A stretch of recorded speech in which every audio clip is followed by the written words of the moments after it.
Ready to go? Okay. Well, really thankful for this football season for our team.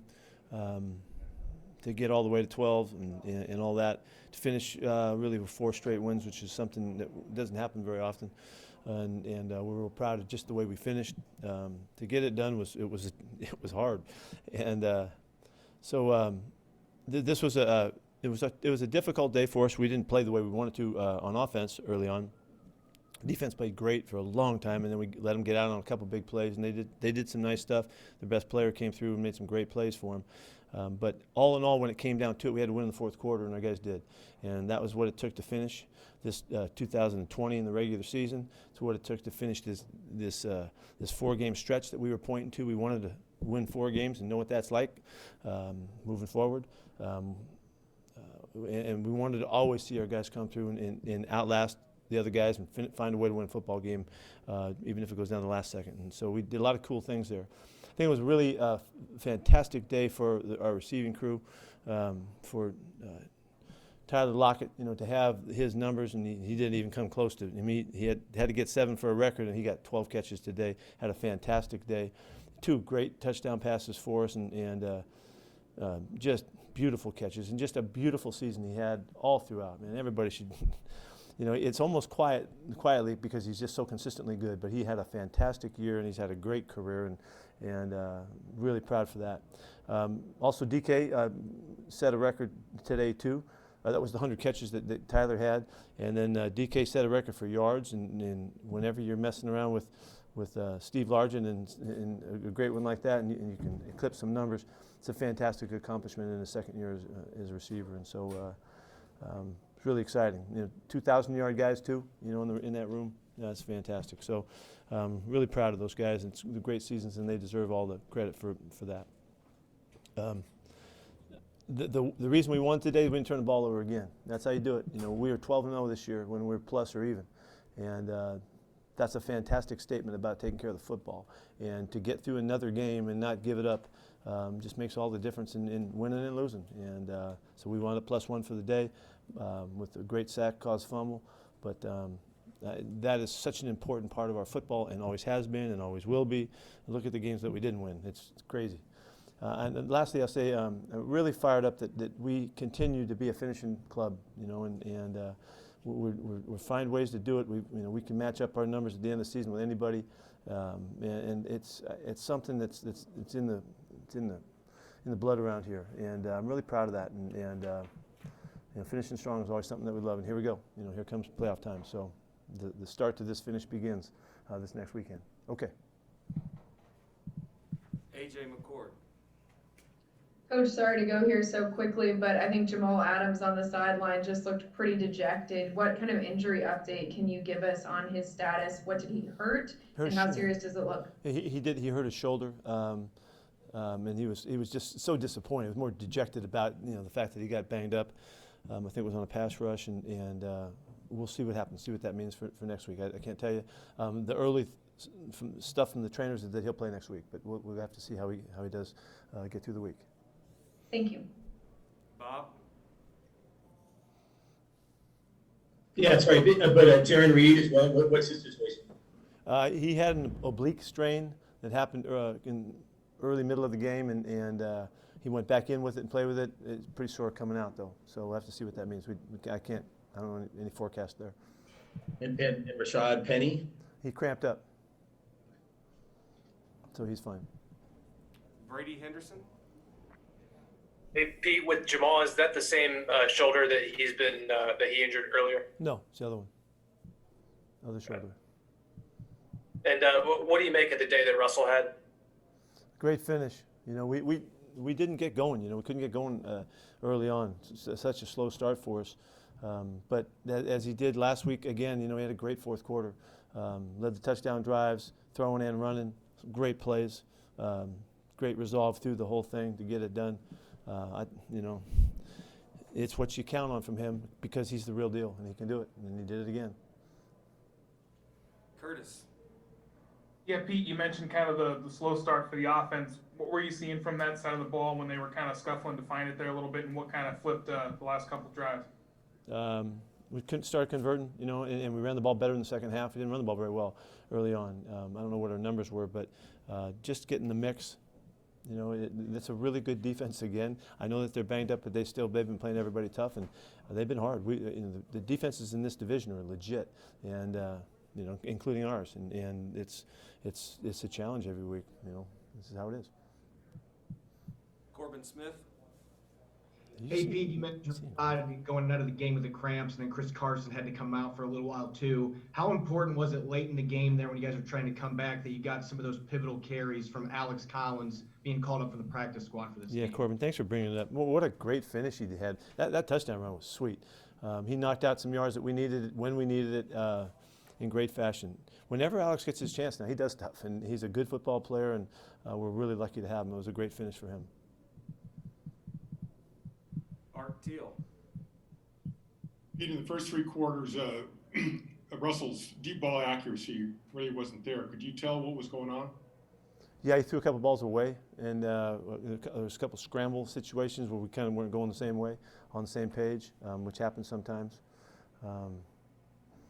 They're all different plays, Art. They weren't like just throwing go balls and we weren't hitting them. It was every one of them was a little bit different in its own way, and he had to hurry on a couple of them, and he had the one to Noe down in the corner. We were really excited about that play.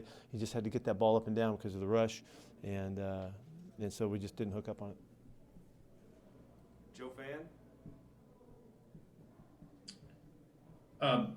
Pete, I'm just curious, what started clicking offensively? I know you kind of touched on it, but second straight week where you guys go 2+ quarters, or this one 2+ quarters. Last week it was just the first half, but then kind of a switch flips and it starts clicking. Is it as simple as converting third downs, or what maybe do you see there as you look at it? I don't know. The games look to me like there's a patience to it that nobody wants to see, but that we're feeling okay about it. We just have to make sure we come out of it, and we get the points we need to win. I thought the defense played really good today all throughout, and then we got in that 2-minute mode there, and we just played it we gave too much to them and let them get down the field. It's kind of distorts what happened in the game, but it was a really good game by those guys. We just need to keep playing off them. So that's.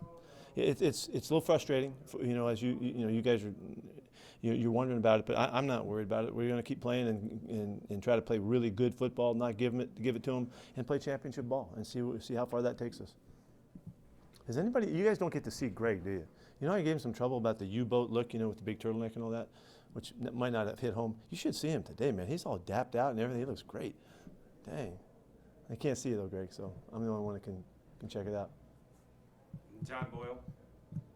Yeah, Pete, when you guys added Dunlap, you mentioned with Benson Mayo, it would help him maybe a little fresher and just help him with another rusher. How much have you seen that come to light again tonight with the 2 sacks? Yeah, it really has, and it's enhanced the whole group, and we've gone 3 sacks. It seems like the last month or something like that.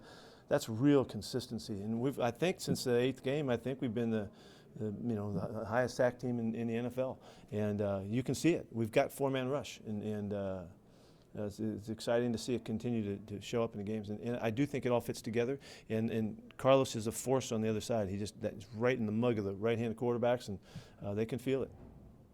And with Benson in particular today, getting 2 sacks and the fumble, I think it's up to 6 sacks for him this year. What's he meant to you? Yeah, I wish we just would have had him all year. He missed some time with this, but he's a really savvy football player. He has good stuff, good moves and things, and you just need to give him his turns, and he's just been a real good, positive addition, and we're really lucky to have him. The dapper Greg Bell. Thanks, Ryan. Pete, it seemed like you preserved Chris Carson a little bit. Did you take him out today for a stretch, just precaution, and give Penny a chance? And how much is there still left that you're saving for the playoffs with him? Well, we wanted Penny to play more. We just want to get him going more. And obviously we did because he cramped up. He needs the work, But whether we had Carlos or whether, we had Alex, we knew that we were okay there. And so Chris had a couple things that happened during the game that just, he just needed a break and all that. So we just looked after him through the game, and we were happy to play Rashad. We wanted to see him play. So, and then Alex wrapped it up. And then the blitz pickup on the go-ahead touchdown by Carson, probably an overlooked aspect of his game. Yeah, I didn't see that, Greg, so I really can't comment on it. But I know that Chris is a stud blocker. You know, he steps in there whenever he has to, and I know everybody's fired up about the protection. I just didn't see it myself, so I can't tell you. But yeah, you can count on Chris. He gives it up where he needs to, and he's been very, very consistent. And then is this where the defense, where you wanted it to be going to the playoffs now? Is it, are you Yeah. relieved? Yeah. Well, I'm thrilled about the fact that we've just continued to crescendo. You know, we've continued to play solid football and keep the points down. And you know, I'm ready to play anybody, no matter who we play. You know, and whatever it is. And our guys are going to ball and do a nice job. They're really excited about where they are and, you know, where they came from to be out of that mess.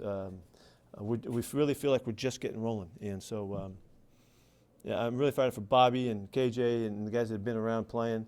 You know, to see the turn, because those guys really led the turn, and it's great that it happened. And last one for Coach Michael Sean. Hey Pete, how much of you not being worried about the offense is just due to the fact that over time in the second half of the season, offenses in general seem to cool down? Like, is that part of it has. You know, the offenses or the defense is improving.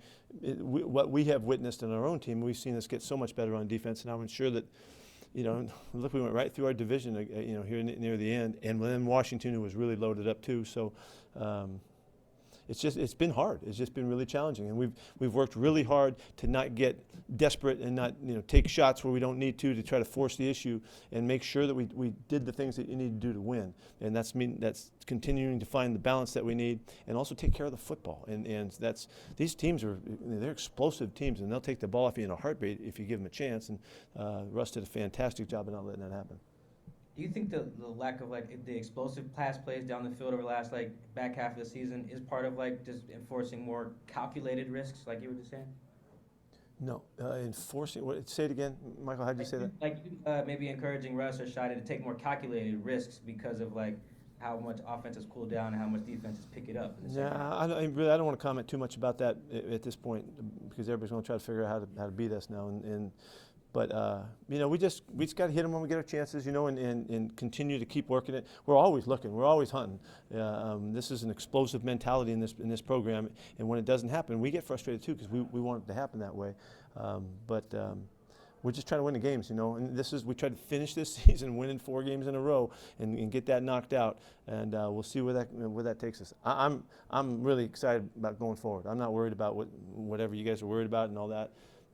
They got to play us, and we got to do the stuff, and they got to stop Russ in the fourth quarter. And he's been pretty dynamic then. Thanks. Okay. Thank you. See ya. See you guys.